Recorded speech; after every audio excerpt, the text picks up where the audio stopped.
Para responder essa pergunta, eu precisaria primeiro falar um pouco sobre o que é o socialismo. O socialismo surge na história como uma ditadura do proletariado.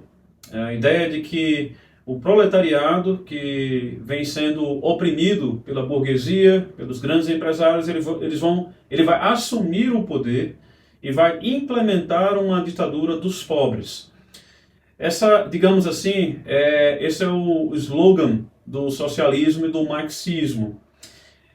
Mas é claro que em tudo isso está em jogo o controle social. É necessário, toda ditadura tem a ver com controle, tem a ver com você concentrar o poder em alguém.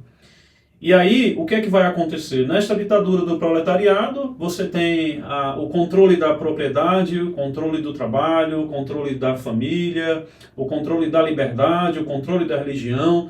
Tudo vai ser controlado pelo Estado do proletariado, pelo governo que é estabelecido, a ditadura que é estabelecida pelo proletariado.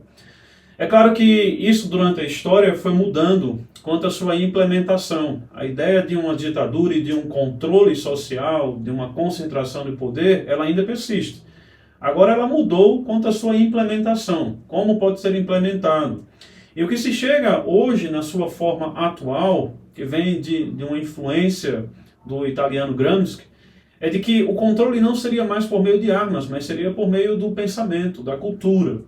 Então, tudo na sociedade seria controlado, em primeiro lugar, o pensamento das pessoas, a maneira como as pessoas devem crer, acreditar, pensar e viver na sociedade. E tendo isso controlado é que a ditadura ela é concebida, inclusive pela aprovação do próprio povo, porque já o pensamento foi controlado.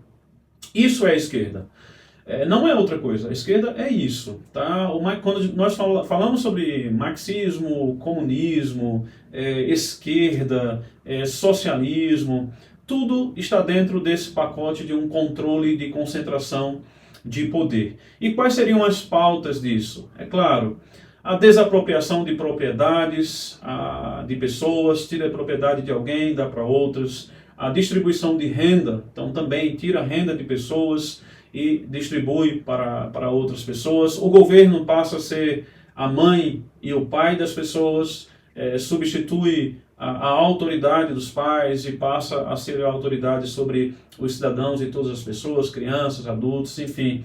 O controle da religião, já que há um controle do pensamento, existe o controle da religião, então basta você verificar. Se você fizer uma busca nos países socialistas, você vai encontrar exatamente isso. É claro que existem formas de acontecer isso em que algumas coisas ficam mais veladas, mas tudo tem a ver com controle e concentração de poder e com essas pautas. Mas e o cristianismo? O cristianismo é exatamente o contrário, porque o cristianismo ele preza pela propriedade. Deus dá coisas a alguém. O cristianismo preza pelo trabalho, então aquele que não trabalha, que não coma. Isso é a mensagem do apóstolo Paulo. Também o cristianismo ele preza pela família, a autoridade dos pais, de que ninguém deve estar dentro daquela casa, daquela família, controlando, e sim, existem os pais que estão ali cuidando daquela família. O cristianismo preza pela liberdade e responsabilidade da pessoa. É o indivíduo que toma decisões, ele que é responsável pelas suas atitudes, ele é quem vai prestar contas a Deus. E podemos dizer, por último, claro, que o cristianismo fala sobre a fé. Deus é a fonte da vida, não é o governo, não é o Estado, não é mais ninguém. Deus é a fonte da vida. É de Deus que nós recebemos a vida. É de Deus que nós recebemos forças, que nós recebemos a liberdade, a capacidade para trabalhar. É de Deus que vem todas essas coisas. É o direito, vamos dizer assim, não direito porque nós não temos direito de nada, mas é o privilégio natural que nós recebemos de Deus. Deus é quem dá isso. Então, comparando essas pautas, nós já podemos ver que não tem como você equiparar e colocar no mesmo lugar cristianismo e socialismo. Mas eu posso ir um pouco além disso. Eu posso falar sobre os mandamentos de Deus. Quando você olha para a pauta do socialismo, da esquerda e do comunismo, você vai ver que pautas que ferem o quinto mandamento, a autoridade dos pais, claramente. O governo se intromete na autoridade da família, dos pais, quebrando a lei de Deus, o quinto mandamento, de que os filhos devem respeitar e honrar os seus pais, que são as primeiras autoridades que nós temos na vida. Posso falar também sobre o furto, sobre o oitavo mandamento, tirar a propriedade de alguém e lhe dar a outra pessoa, isso é furto. Devemos incentivar o trabalho, devemos entender que a nossa renda e o nosso sustento deve vir por meio do trabalho, ordinariamente, e não por meio de outras pessoas, e ainda mais tirado de outras pessoas. Eu posso falar sobre o primeiro mandamento, a adoração a Deus, aquele que é a fonte de toda a vida.